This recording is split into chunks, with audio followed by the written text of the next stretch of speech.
Esprit Saint, Père des pauvres, reste avec nous et assiste-nous.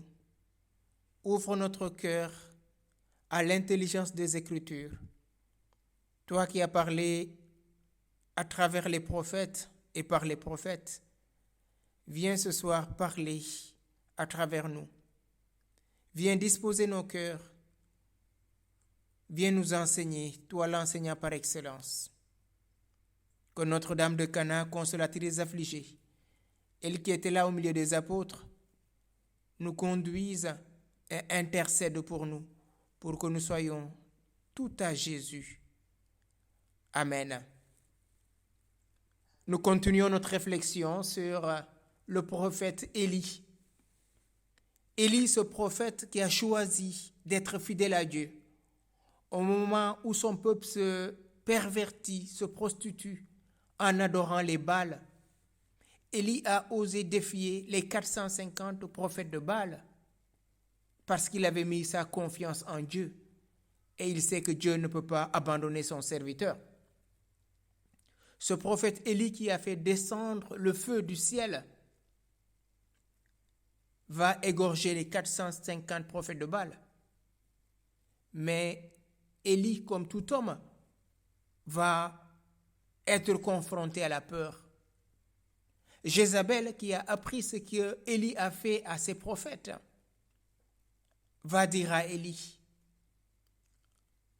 demain, avant que ceci ou cela, je vais te donner le sort que tu as donné à ces prophètes. Et donc Jézabel menace le prophète Élie de mort. Et Élie a peur.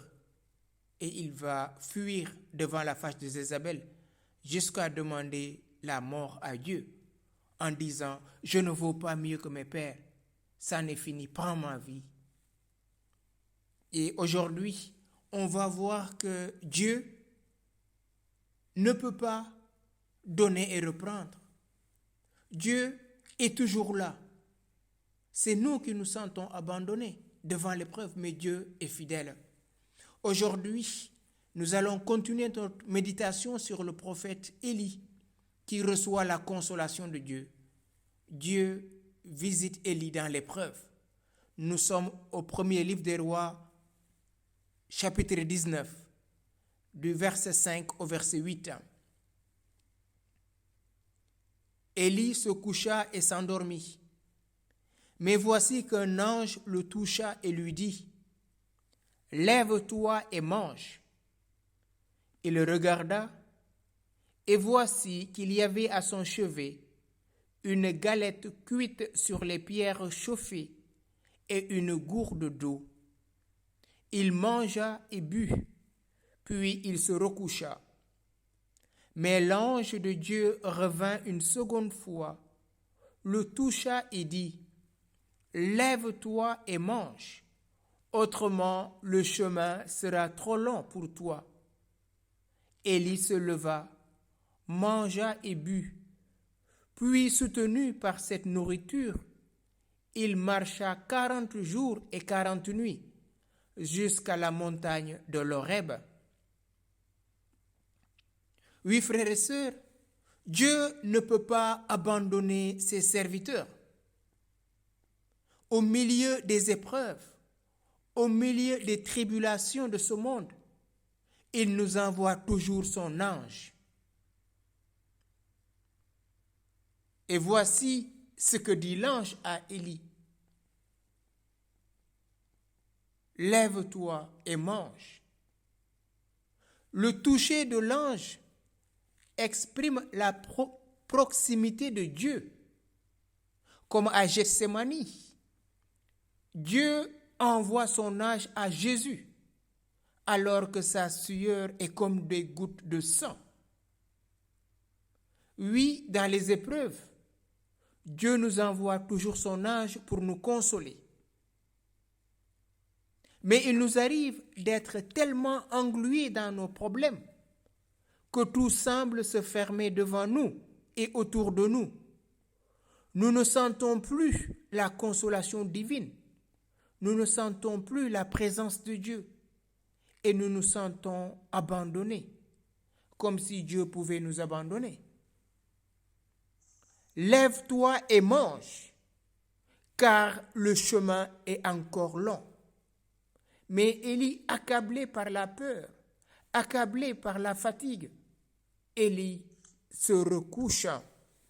Et voilà, pour une seconde fois, l'ange le touche et lui dit, lève-toi et mange, autrement le chemin est trop long. Dieu connaît, frères et sœurs, notre vie par cœur. Rien ne l'échappe. Même les cheveux de nos têtes sont comptés. Et ce Dieu qui est le Dieu de la providence, qui est le Dieu de l'amour, nous gouverne comme des fils et des filles bien-aimés. Lève-toi et mange. Et Élie voit une galette. Cette galette représente déjà le signe de l'Eucharistie. Jésus se lève de table. Il lave les pieds de ses apôtres. Et voilà, il revient de table en leur disant, ceci est mon corps, prenez et mangez. Ceci est mon sang, prenez et buvez. Les deux éléments, Élie va aller retrouver le pain et cette gourde d'eau qui symbolisent les forces dans la vie spirituelle. Car sans nourriture, aucun vivant ne peut tenir longtemps. Et sans breuvage, sans eau, l'homme ne peut pas tenir longtemps. Et voilà que Élie se leva. Il mangea et but. Puis, soutenu par cette nourriture, il marcha 40 jours et 40 nuits jusqu'à la montagne de Dieu, l'Horeb. Nous aussi, depuis 40 jours et 40 nuits, nous sommes allés au désert avec Jésus en ce temps de carême. Revêtus du Saint-Esprit, nous avions pris des décisions pour cette année en se disant, ce carême 2022, je ferai telle ou telle chose, je vais me priver de telle ou telle chose. Mais malheureusement, on n'a pas pu tenir ses promesses. Mais Dieu reste fidèle. Il ne nous abandonne jamais. Maintenant, nous nous tournons vers le Seigneur. Et si vous le voulez avec moi, on va faire cette prière pour nous disposer maintenant à recevoir cette consolation divine. Seigneur Jésus, je te demande pardon. Je n'ai pas eu assez de foi dans les épreuves qui m'assaillent. J'ai douté de ta toute-puissance d'amour. J'ai cru que tu m'avais abandonné. Je n'ai pas senti ta main secourable. Alors sans toi, je ne peux rien faire. Aujourd'hui, en ce vendredi saint, où tu as versé ton sang pour moi, je me répands et je t'en supplie, ouvre mes yeux et les yeux de mon cœur. Ouvre mes oreilles spirituelles pour que je puisse contempler ta gloire malgré les épreuves qui m'assaillent. La nuit a beau être longue, le jour se lève. Oui, Seigneur, en tes mains, je remets ma vie. Aide-moi, Jésus, à accueillir toujours la volonté du Père dans ma vie. Aide-moi à m'abandonner comme toi, tu t'es abandonné entre les mains du Père. Père, au nom de ton Fils Jésus, je m'abandonne à toi. Amen. Dans une marche de 40 jours, durée symbolique de la purification du désert et symbole en même temps de la vie humaine, Élie monte comme Moïse avant l'apostasie du peuple sur l'Horeb. L'Horeb, c'est ce moment de cœur à cœur avec Dieu. Mais pour monter sur l'Horeb, frères et sœurs, nous avons besoin de force. La force, c'est l'Eucharistie. La force, c'est la parole de Dieu. Oui, Élie va se rendre à l'Horeb, à l'endroit où le vrai Dieu s'est révélé et où l'alliance a été conclue. Durant 40 jours de carême, nous avons cheminé avec le Christ au désert. Peut-être nous sommes comme Élie. Nous avons vécu des moments de transe spirituelle où nous avons pu faire descendre le feu du ciel sur tel ou tel événement de notre vie. Peut-être nous avons vécu un carême que nous croyons lamentable à nos yeux. Nous n'avons pas pu tenir ferme à nos promesses. Nous sommes tombés à plusieurs reprises durant ce carême. Mais frères et sœurs, toute notre vie est un carême, c'est-à-dire un temps de repentance. Quitter le chemin du mal pour suivre celui de l'amour. Quitter les ténèbres du péché pour marcher dans la lumière. Quitter la haine et la colère pour vivre le pardon et la miséricorde. Voilà ce que le Seigneur attend de nous.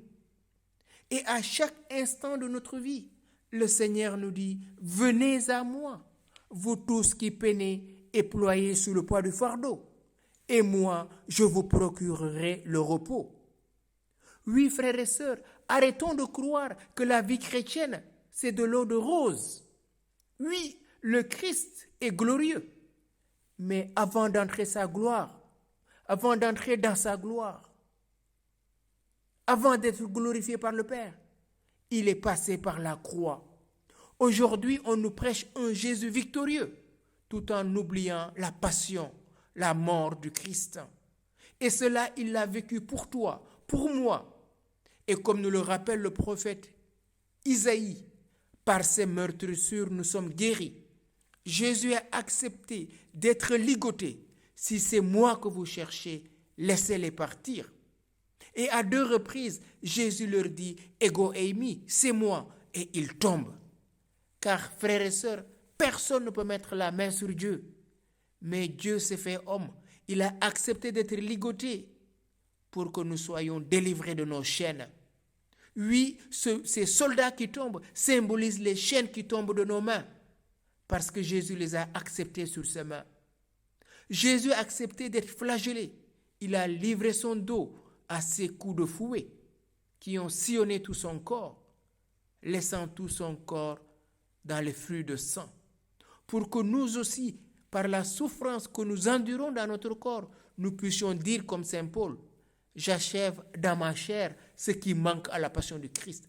Rien ne manque à la passion du Christ, mais c'est pour son Église, c'est pour chaque membre de son corps. Oui, Jésus a accepté la souffrance, il a été humilié, bafoué. Il est tombé sur le chemin qui le mène au calvaire, au Golgotha. Pour toi, pour moi. Oui, frères et sœurs, peut-être durant ce carême, nous sommes tombés à plusieurs reprises. Peut-être nous jugeons notre carême, mais laissons-nous rejoindre par le crucifié, celui qui porte le bois de la croix. Cet arbre de mort devient arbre de vie. Cet arbre de malédiction devient bénédiction. Car comme nous le rappelle Galates 3, verset 13, maudit celui qui est pendu sous le bois du gibet. Mais Jésus a accepté d'être malédiction pour que nos malédictions tombent ce soir, pour que nous soyons libres. Jésus a été crucifié sur la croix pour que le vieux homme en nous connaisse la mort. Oui, Seigneur Jésus, au terme de ce carême, j'ai essayé de te suivre durant 40 jours. J'ai pris des résolutions, mais je n'ai pas tout honoré, car je suis faible, je suis un être de chair. Tu as accepté toi-même de porter sur toi le poids de nos iniquités. Et ce poids est tellement lourd que tu es tombé à plusieurs reprises.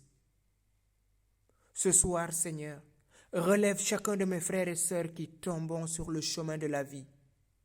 Redresse ceux qui sont courbés par l'humiliation, ceux qui ont subi des traumatismes, des malédictions. Ce soir, viens nous délier. Je veux demeurer, Seigneur, auprès de toi. Je m'engage maintenant à changer de vie, à fuir le mal et à être artisan de paix et d'amour, à ne plus calomnier, ni juger ou condamner, mais à pardonner et à faire miséricorde. Donne-moi, Seigneur, un cœur pur.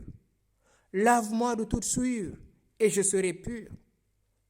De toutes mes idoles, je veux me débarrasser pour contempler ta gloire. Toi qui as subi la passion, toi qui as été bafoué dans ta chair, dans ta dignité d'enfant de Dieu, tu as pardonné du haut de la croix. Aide-moi à entrer maintenant par la puissance de ton précieux sang.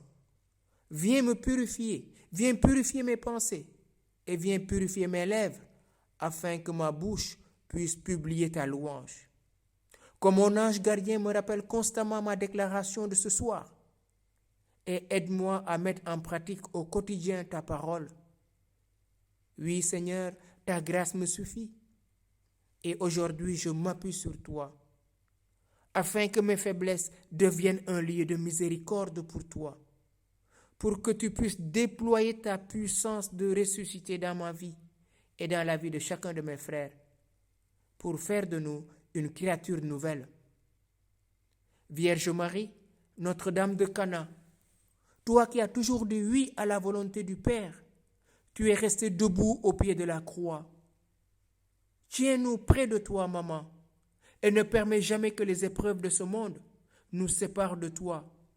Et aide-nous, enfante-nous à cette vie divine, jusqu'à ce que le Christ soit formé en chacun de nous. Aide-nous maintenant à entrer dans la mort avec le Christ, pour qu'avec lui, nous puissions accéder à la vie éternelle, maintenant et pour les siècles des siècles. Amen.